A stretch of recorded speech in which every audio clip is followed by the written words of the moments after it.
All right, welcome back to Keepin the Comic, and we are jumping back into the Ultimate series here with issue number 7. Now, this is the aftermath of Tony dying by the hands of Ultimate Hulk here from the last issue. And in this one, we get to see and explore how everyone is dealing with it and a little bit of what Doom's plan is here to revive Tony Stark. Now, we start off with Captain America walking alongside Jim Hammond. Now, remember, Jim Hammond is the Human Torch who was recently reconfigured by Tony Stark and brought into the fold as a part of the Ultimates team. Now, funny enough, Captain America is looking at a Daily Bugle newspaper that, according to him, is blaming the Ultimates for everything but the Lincoln assassination. And you can see that Captain America is still trying to acclimate himself here to what day-to-day life looks like for him. And he's trying to find a spot right now that's very familiar to him, although he's having a little bit of difficulty here navigating to it. Now, Jim does give him a little bit of a hard time here, saying, hey, the city was always changing, even in our day. They have maps on phones now. But then Cap replies, he's like, listen, I don't need a map, nor do I need a phone. I just need to get my bearings. And listen, ever since they took this dude out of the ice, Captain America has always been trying to find his bearings, okay? So Jim mentions, he's like, listen, well, those bearings, you better get them fast, Steve. But then Cap is just like, what is that supposed to mean? So Jim says, listen, the reality here is that they're looking to you for leadership right now, especially with Tony being gone. But that conversation there is gonna have to continue on the inside because Captain America finally found a place that they were supposed to go. And the place is named Machiavelli's Old Ale House, and it says since 1853. Now, this is most likely an homage here to the real life McSorley's Old Ale House, which is located in 15 East 7th Street here in New York. So nice touch here. Now, this place brings back memories for Captain America because it's where he and Bucky used to sneak into when they were in high school. Now, honestly, I cannot remember whether or not Bucky is still around in the Ultimate Universe or if we've seen any signs here of Bucky being in this universe. But one thing that we do know here is that we do have a half Winter Soldier, half Weapon X character that's going to be coming into the Ultimate Universe here with Ultimate Wolverine, and I cannot wait for that series to start here. Now, Cap even mentions how he got beat up pretty good in one of the corners of this place by some guys that were recruiting for the ANP, the American Nazi Party.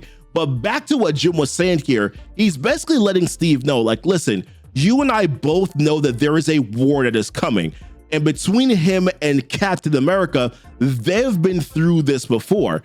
But for the rest of the team, they have not. They're not used to losing people like how they've lost Tony recently, and they're ultimately not ready for any of it at all. So Cap gives that look and says, listen, okay, then we'll have to get them ready. Now, meanwhile, in the background here, it's the 1-year anniversary of when the Stark/Stain Tower blew up and killed a lot of people. And we see Matt Murdock giving a speech to a large crowd. And of course, since everybody thinks the Ultimates were the ones who did it, he mentions how the crowd is large and how he's surprised that they're still showing solidarity despite the rumors of a planned anniversary attack from the Ultimate terrorist network. Now, at that same memorial here where Matt Murdock is speaking, we see Hank Pym and Janet Van Dyne.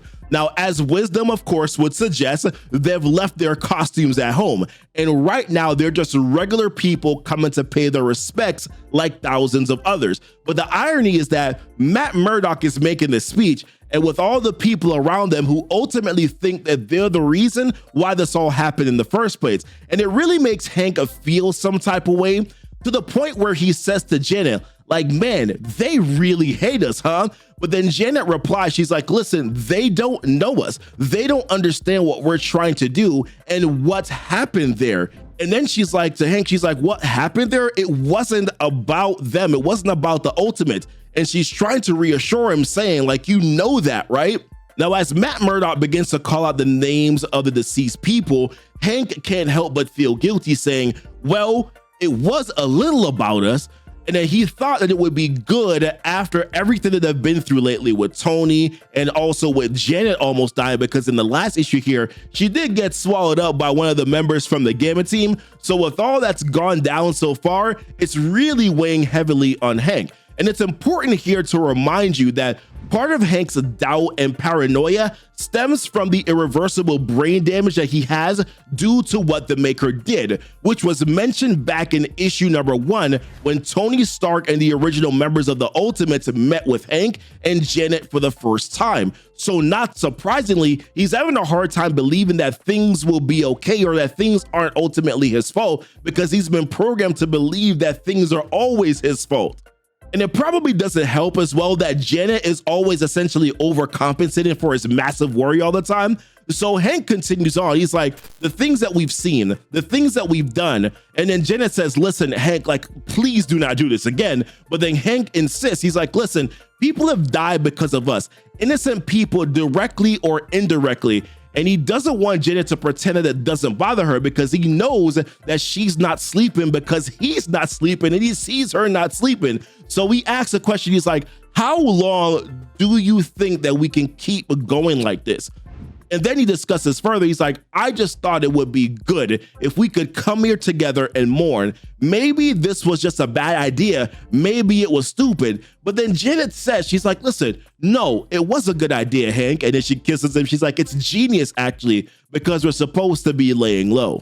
Now, next here, we check in on Hawkeye. Now, he's over here at Oscorp Defense, which was formerly the Stain/Start Defense building.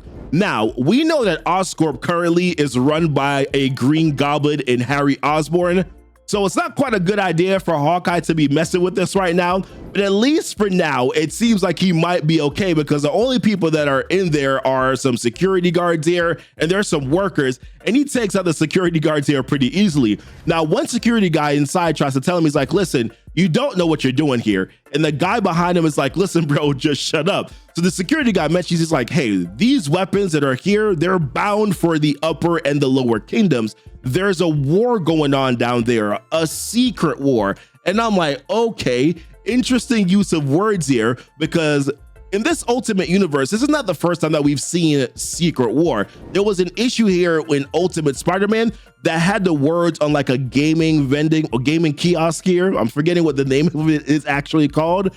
So they've been dropping hints of this secret war, right? But then the security guard, he continues and he says, but that's a world away, nothing to do with you or me, not your fight or mine. But then Hawkeye says, he's like, actually, what I'm coming to realize, as he fires off one of his arrows and it hits what's behind them and it blows it pretty much basically to bits here, and you can see the people reacting. He finishes that statement and it's like, listen, it's all one fight. Now, this leads us to see what's going on with our next hero here. Now, in this moment, we're getting a narration for what sounds like a child at a protest here in Guatemala. And the child says, and I'm telling you, mama, you should have been there. Mama, you should have come. I know you don't believe in protest, and for you, democracy means hard all times. And I know that your legs ache with varicose veins and the heat makes you tired, but you should have been there, mama. You should have seen the stars, how they came with their sticks and tasers, their bulletproof shields and high-tech body armor.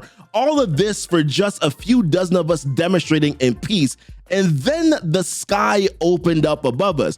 And when that was said, that's when we see America Chavez. And she comes down, as the narration says, covered in stars.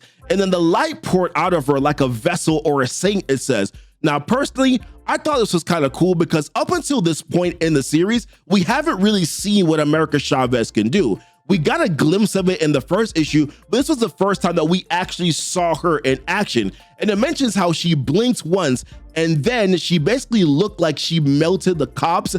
And that's pretty much basically how it was explained and how they froze. Now, it's unclear exactly what she does, but what we do know here from issue number 2 when we first saw her is that she has a cosmic radiation all around her. and it was mentioned how she produces it naturally. And I'm not gonna lie to you here, I've got to ask the question, like, where exactly was this when they were going up against the Gamma team? I mean, we did not see her do this not one time, my goodness. And now I'm going to consider that maybe potentially it was because she was still recovering, and maybe that's the reason why, but I'm just saying that this could have actually really been helpful, right? Now, after all the men around her, the soldiers, the cops, they fell down with a clunk, she comes down and says, "I'm sure someone will be along to cut them out soon." Now, the narration mentions here how she spoke perfectly, but with the strangest accent that they've never heard before. And now someone asked her what her name was, and she said, "America." And the narration mentions how it was beautiful the way that she said it. Now, when America was asked where she came from, she simply said, "I don't know. Every time I try to think about the past, I end up thinking about the future." And remember, Modest from issue number 2 did say that he thinks that she came from the future. Now, she sat down and spoke with them here for a little while until later on where she blinked twice, and then all of a sudden, everybody was sent back to their respective homes. And then we get to this next part here, which got me really excited because we pick up on Thor and Sif, and you can immediately see that they're at the Yggdrasil tree here. Now, Sif mentions how she told Doom that there are 9 realms and that they've been on Midgard, aka Earth, for too long, neglecting the others. Basically, what they're doing is that they're looking to travel to all the 9 realms to spread chaos, discontent, and to raise armies against the All-Father, who is currently Loki, to give him a taste of his own medicine. And listen, if they do not come out here with an Ultimate Universe series where we get to see Loki perform as the All-Father, they are missing a great opportunity, if you ask me. Now, Sif continues, she's like, "Listen, the Asgard rebellion begins now." So she asks Thor, she's like, "Where should we start?" And then finally, we get to this last segment here where we pick up on She-Hulk and Doom. And she has this dude draped up on a wall right now telling him, "Send me back, Doom." But Doom says, "Listen, I cannot." Now, what she wants here is that she wants to be able to go back to her home island, because remember, Banner completely destroyed her home with the Gamma Bomb, which is what turned her into She-Hulk here. But everyone else that was there, they had really bad adverse effects. So she wants to go back to protect her people. Now, Doom explains, he's like, "Listen, I cannot send you back, because if I do, you will die. And it's not just you who will die, your people will die, all of us here will die, because Banner, the Hulk, and his men will torture you until you break. They have instruments and techniques that will allow for them to play through your memories like a videotape. They have cameras sensitive enough to take pictures of your thoughts. They will discover everything about the Ultimates, including the existence of this satellite that she's asking to use. And it's not just you who will die, all of them will die. All the ambitions and everything that we're doing here will die with them." And you can tell that in her eyes, she understands, but she's also like, "My people need me." And then Doom tries to reassure her, he's like, "You being here right now is the only thing that's keeping your people safe. It's the power Banner has over you, his only leverage." And then she lets her guard down a little bit here and says, "Okay, but I need my people." And I'm like, you know what? Like, all those things are true. She wants to protect her people, but she also wants to be with her people as well. But I gotta say this right here. I had to laugh a little bit, because if you look at Doom in the background while she says this, you can tell that this dude is just like, "Bro, I am so glad that she finally let go of my neck so I can finally start to breathe." That part made me laugh, man. Now, Doom himself kind of lets his guard down a little bit too, because he's like, "Listen, people aren't really my thing. And the Ultimates, that really was his idea. It really wasn't mine." And he's referring here to Tony Stark. So then She-Hulk says, "Well, now he's left us to hold it together." And then Doom says, "Perhaps I can tap into the Hulk surveillance system so that you won't be able to be there with them, but at least you can see that they're safe." And he adds that we must keep going. We owe it to him.